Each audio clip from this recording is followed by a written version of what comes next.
evening, ladies and gentlemen. While we wait for my laptop to get used to the script, I'm sorry, we just had the link up, but it doesn't seem to work. So they are getting the technician to come in. To inform Dr. Professor, our session chairman, actually I was raising the flag on 16th September every year from the year 2005 till it was finally recognized as Malaysia's Day in 2013. And thereafter I withdrew to the background until our late Tok Nam declared 22nd of July as Sarawak's Independence Day. I am part of the movement started by many of us compatriots, many of whom are present today, who are now fighting for a legal way for Sarawak to gain its independence. Now, thank you very much. I'm going to give you a legal view, which is slightly different from that of the two previous speakers. Dato,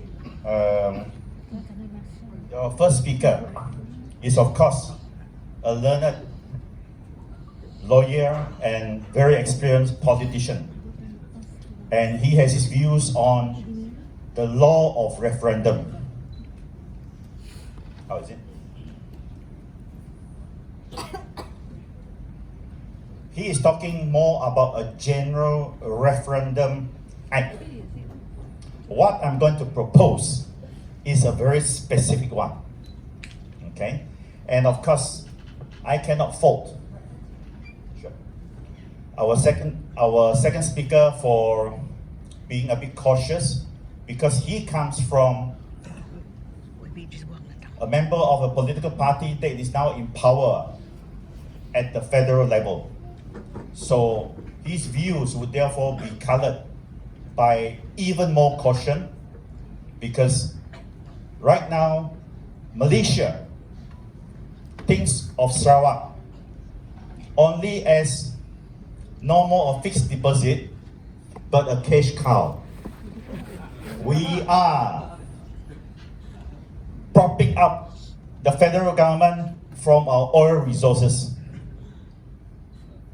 which many of you are aware of, is to the amount of at least 300 million a day.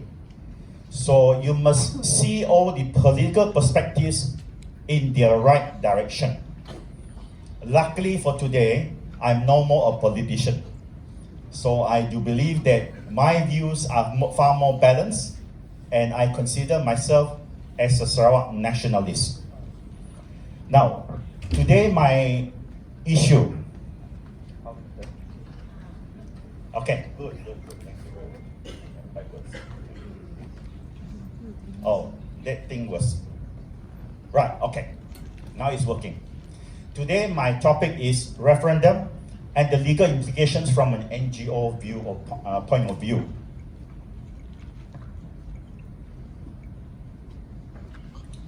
And just now, we reminded everybody that today is the 24th of September 2019.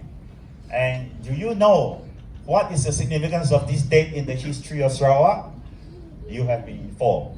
It has a very important bearing on what people like me has been fighting for. Yes, today is the 178th anniversary of the founding of Sarawak as an independent state under Raja James Brooke. It was on this very day that Raja Muda Hashim, that is in the year 1841, 24th September 1841, that Raja Muda Hashim, representing the Sultan of Brunei, ceded Sarawak to James Brooke for helping quell the rebellion in Kuching, mounted by Datuk Patinggi Ali. I hope I got his name correct. There's some history. Now, back to the topic. I'm going to start very simple, because I think a lot of us were taken away by the very deep explanations of a referendum which are a bit eyebrow. I want to start with a simple explanation and definition. According to the law lexicon, I'm sorry, that law lexicon is not very good. A method of submitting an important legislative measure to the direct vote of which the whole people, system by which a question is submitted to the direct of the whole electorate, taking of plebiscite. This was the direct wording. But when you look at it from the Australian Oxford Dictionary, it is a system by which a question is submitted to the direct vote of the whole electorate, taking of a plebiscite. Now, coming back to Wikipedia, this is a bit more easier to understand. A referendum, plural referendums, or less commonly referred to as referenda, is a direct vote in which an entire electorate is invited to vote on a particular proposal. This may result in the adoption of a new law. In some countries, it is synonymous with a plebiscite or a vote on the ballot paper. Now, a referendum, therefore, is a direct vote in which an entire electorate is invited to vote on a particular proposal. This may result in the adoption of a new law. In some countries, it is synonymous with a plebiscite or a vote on the ballot question. Again, another big word. Some definitions of plebiscite suggest that it is a type of vote to change the constitution or government of a country. The word referendum is often catch-all, used for both legislative referrals and initiatives. And Australia has defined referendum as a vote to change the constitution, whereas a plebiscite is a vote that does not affect the constitution. So that is a definition according to Australia. Changing the constitution if you're talking about referendum. Okay, now this is the question I've been asked to answer. What are the legal implications of a referendum? A simple answer to the question. It simply means that Parliament must carry out the results of the referendum. So that is the legal implication of a referendum. Now let's get into the very topic itself.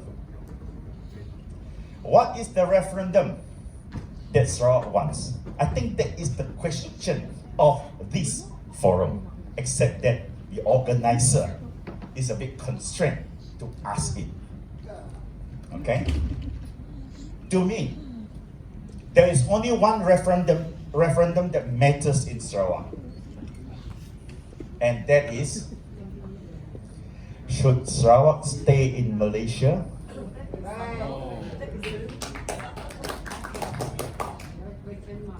Or should Sarawak be an independent country? Not the last phrase. Okay, I'm going to come back to it. Now, just now,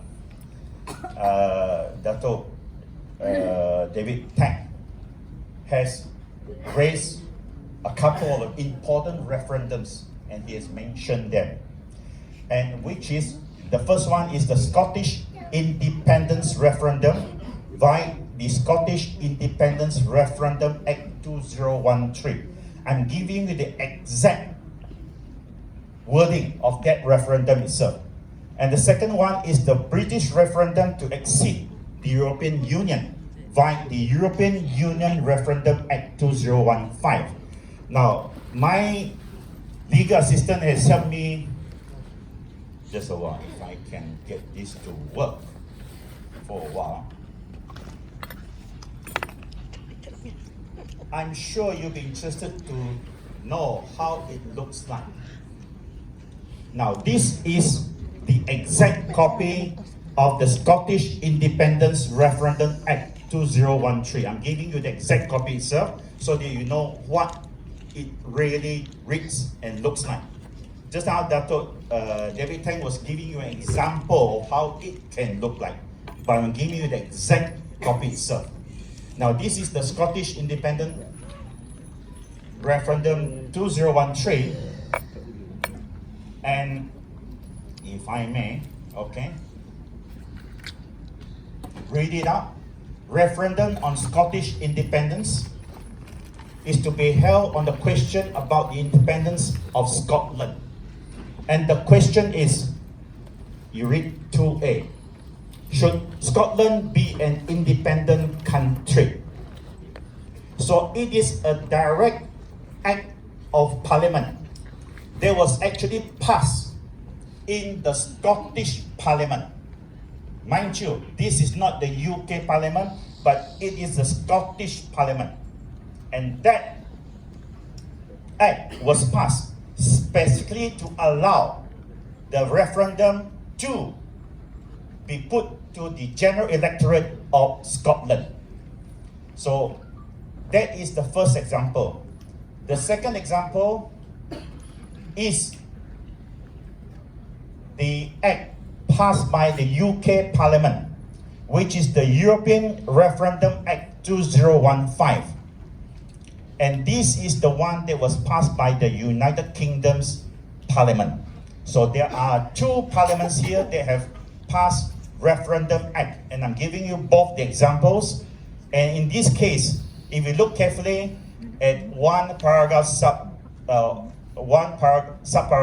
4, that the question that is to appear on the ballot papers, just now Dato was talking about ballot papers, and it is stated there clearly that should the United Kingdom remain a member of the European Parliament or leave the European Union. So these are legitimate legislation that will pass in order to put a referendum to the public. The citizens just now of Scotland would be of Scotland, and for this one would be the entire British population. So my main point here, if I can find it, just a while, is that it is possible to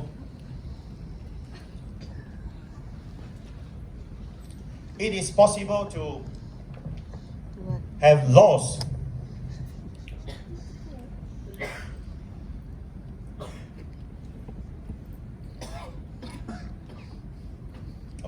it is possible to have laws that are passed by Parliament. And for the Scottish independence referendum, it was actually passed by the Scottish Parliament, as I've said before. And for the British referendum to exit the European Union, it was by a UK Parliament Act called the European Referendum Act 2015. Now, and which resulted in the Brexit vote. Now, the Scottish Referendum Act 2013, which I've shown you the actual copy itself, was passed by the Scottish Parliament on 14 November 2013, and it received the royal assent on the 17th of December 2013. And the actual question of the referendum on the Scottish independence: should Scotland be an independent country? I repeated it myself now. Now, why is this so important? I wish here now to bring comparison to Sarawak. Remember that Scotland is part of the United Kingdom, but they have their own parliament. Here, Sarawak is part of the Federation of Malaysia, and we have our own local parliament, and we call it currently the Dewan Undangan Negeri. Before this, it was called the Council Negeri. Now, I wish to state this point. Even when Sarawak was independent since 1841, we only had a Council Negeri.